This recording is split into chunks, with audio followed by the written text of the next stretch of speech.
Hi friends, ఇవాళ మనం క్విక్గా ఈజీగా 30 మినిట్స్లో రెడీ అయిపోయే పన్నీర్ పులావ్ ఎలా చేసుకోవాలో చూసేద్దాం. మేమైతే ఇక్కడ 3 గ్లాస్ ఆఫ్ బాస్మతి రైస్ తీసుకొని 10 మినిట్స్ అలా సోక్ చేసుకున్నాం బాగా కడుక్కున్న తర్వాత.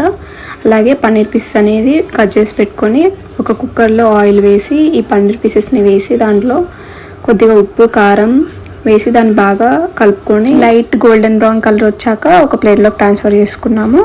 ఈలోపు మనం పులావ్కి కావాల్సిన కూరగాయలని కట్ చేసుకొని పెట్టుకుందాము. మనకి పులావ్కి 2 ఉల్లిపాయలు అలాగే 2 టమాటాలు అలాగే 4 పచ్చిమిర్చి చీలికలు అవన్నీ కట్ చేసి పెట్టుకున్నాము. అలాగే మనకి పులావ్కి బిర్యానీ మసాలా కూడా అవసరం. దానికి మనము సాజీరా, ఇలాచీ, చెక్క, లవంగం, స్టార్ పువ్వు, అలాగే బిర్యానీ ఆకు, అలాగే ఇవన్నీ ఒక్కొక్కటిగా ఆయిల్ వేడెక్కాక అన్నీ ఒక్కొక్కటి వేసుకొని కలుపుతూ ఉండాలి. మసాలా అనేది వేగాక మనము ముందుగా కట్ చేసి పెట్టుకున్న ఆనియన్స్ ఇవి కూడా వేయించుకొని కొంచెం లైట్ గోల్డెన్ కలర్ వచ్చాక మనము కట్ చేసి పెట్టుకున్న టమాటో, పచ్చిమిర్చి అవి కూడా యాడ్ చేసుకొని అవి కూడా కలుపుకొని అలాగే మనం కొంచెం కొద్దిగా అల్లం వెల్లుల్లి పేస్ట్ కూడా వేసుకోవాలి. ఆ క్లిప్ అనేది కొంచెం ఇక్కడ మిస్ అయింది.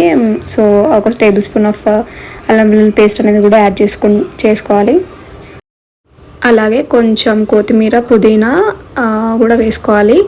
ఇది కొంచెం త్వరగా వేగడానికి మనము కొద్దిగా సాల్ట్ వేసుకోవాలి. సాల్ట్ అనేది కొంచెం చెక్ చేసి వేసుకోండి, ఎందుకంటే మనం ఆల్రెడీ పన్నీర్ పీసెస్ కూడా సాల్ట్ కలిపాం కాబట్టి. సో వాటర్ వేసాక మనం ఆ వాటర్ని టేస్ట్ చేసి కూడా సాల్ట్ చెక్ చేసుకోవచ్చు. అలాగే దీంట్లో కొంచెం పసుపు, కొద్దిగా కారం, గరం మసాలా వేసుకొని బాగా కలుపుకొని ఇది కూడా కొంచెం వేగించాక మనము వాటర్ అనేది యాడ్ చేసుకోవాలి. మేము 3 గ్లాస్ ఆఫ్ బాస్మతి రైస్కి 5 గ్లాస్ ఆఫ్ వాటర్ అనేది యాడ్ చేసుకున్నాము.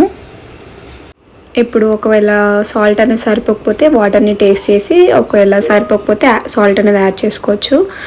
సో ఇలా మసులుతున్న వాటర్లో మనం ముందుగా నానబెట్టుకున్న రైస్ని వేసుకొని ఇది కూడా బాగా కలుపుకోవాలి.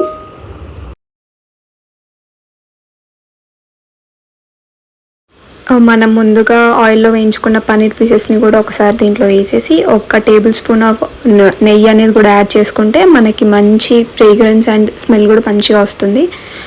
సో ఒక 2 విజిల్స్ వచ్చాక మనము స్టవ్ ఆఫ్ చేసి సర్వ్ చేసుకుంటే easy and quick paneer pulao ready అయిపోతుంది. చూస్తున్నారు కదా ఎంత బాగా కుక్ అయిందో. పన్నీర్ పీసెస్ అండ్ రైస్ చూడండి చాలా బాగా కుక్ అయ్యాయి. సో ఇలాంటి మరిన్ని వీడియోస్ కోసం మా యూట్యూబ్ ఛానల్ తప్పకుండా సబ్స్క్రైబ్ చేసుకోండి. Thank you for watching.